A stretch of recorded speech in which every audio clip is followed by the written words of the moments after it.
వ్యాప్తంగా ప్రభుత్వ జూనియర్ కళాశాలలో డొక్కా సీతమ్మ మధ్యాహ్న భోజన పథకాన్ని శనివారం ప్రారంభించారు. ఈ నేపథ్యంలో కుప్పం ఎంఎఫ్సి ప్రభుత్వ జూనియర్ కళాశాలలో తెలుగుదేశం పార్టీ సమన్వయ కమిటీ చైర్మన్ ప్రభుత్వ whip MLC doctor Kancharla Srikanth ప్రారంభించారు. ఈ సందర్భంగా విద్యార్థులతో కలిసి భోజనం చేశారు. ఈ సందర్భంగా ఆయన మాట్లాడుతూ పాఠశాల విద్యార్థులకు పరిమితమైన మధ్యాహ్న భోజన పథకం ఎన్డీఏ ప్రభుత్వం అధికారంలోకి వచ్చాక ప్రభుత్వ జూనియర్ కళాశాలలో చదువుతున్న విద్యార్థులకు డొక్కా సీతమ్మ మధ్యాహ్న భోజన పథకాన్ని ప్రారంభించామని చెప్పారు. విద్యార్థులు బాగా చదువుకొని ఉన్నత స్థాయికి ఎదగాలని ఆయన ఆకాంక్షించారు. ఈ కార్యక్రమంలోని APS RTC vice chairman PS Muniratnam, Telugu Desam, Janasena, BJP నాయకులు, కార్యకర్తలు తదితరులు పాల్గొన్నారు.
ఈరోజు నిజంగా రాష్ట్ర వ్యాప్తంగా ఒక పండుగ రోజు. ఎందుకంటే ప్రభుత్వ జూనియర్ కళాశాలలో చదివేటటువంటి పేద విద్యార్థులకి స్కూళ్ళలో ఏదైతే మధ్యాహ్న భోజనం పెడుతున్నారో, ఇందాక పీఎస్ మురళి గారు చెప్పినట్టు ఒక ఉదాహరణ, ఎంతో మంది పిల్లలు, పేద పిల్లలు మధ్యాహ్నం పూట తెచ్చుకోవడానికి భోజనం కూడా లేక ఇబ్బంది పడుతూ ఉడుపల్లో మేము చూసాం.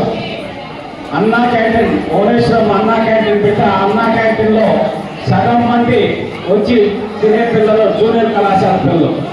అంటే వాళ్ళకి అంత ఇబ్బందికరమైన పరిస్థితులు ఉన్నాయి. దాన్ని నారా లోకేష్ గారి దృష్టికి తీసుకెళ్ళడం జరిగింది.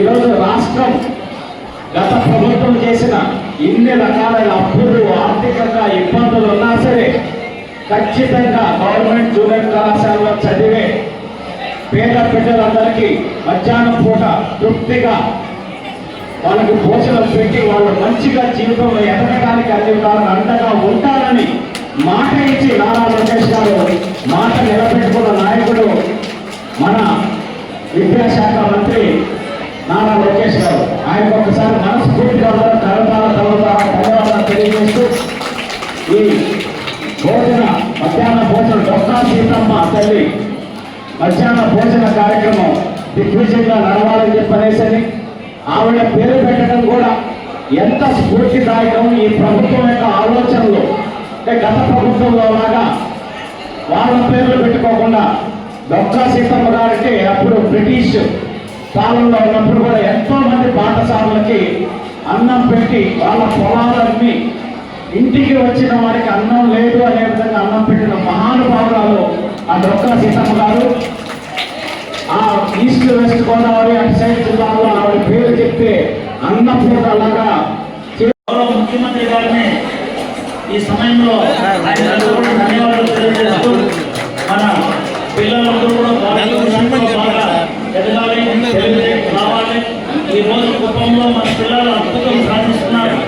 చాలా మంది సూపర్ స్పెషాలిటీ మెడిసిన్ లో సూపర్ స్పెషాలిటీ ఎంబీబీఎస్ కంప్లీట్ అయి పీజీ చేసి సూపర్ స్పెషాలిటీ చార్టెడ్ అకౌంటెంట్ అనేది మా డ్రీమ్. అది ఎప్పుడు కానీ సిఏ అంటే ఎంతో మంది ఎక్కువ వాళ్ళు చార్టెడ్ అకౌంటెంట్ కంప్లీట్ చేశారు, వచ్చారు. నెక్స్ట్ డ్రీమ్ మాది ముఖ్యమంత్రి గారు సివిల్ సర్వీసెస్ లో ఒక ఐఏఎస్ మన కుటుంబం నుంచి రావాలని రాదు అకాడమీ అనేది కూడా ఐఏఎస్ కోచింగ్ కోసం కూడా రాబోయే 2 రోజుల్లో ప్రారంభిస్తున్నారు.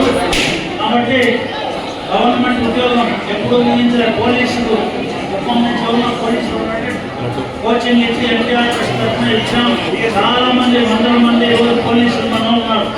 పిఎస్సి కోచింగ్ ద్వారా టీచర్ ఉద్యోగాలు మనం వస్తున్నారు. కాబట్టి ఒక దేశం యొక్క శక్తి, ఒక రాష్ట్రం యొక్క శక్తి వీళ్ళే పెట్టాలి. ఆరోగ్యంగా బాగుండాలంటే మంచి భోజనం పెట్టాలి. ఈరోజు చేసినందుకు చాలా సంతోషంగా తెలియజేస్తూ అందరికీ నమస్కారాలు.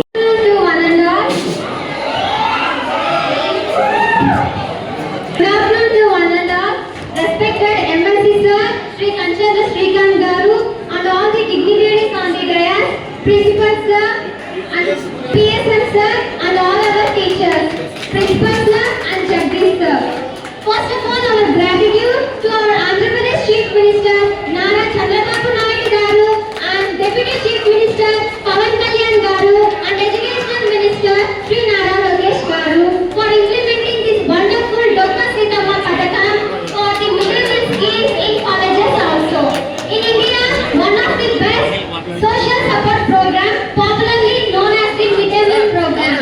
The main aim is to provide the best and good nutrition to every child who is studying in government schools and colleges. This is the best idea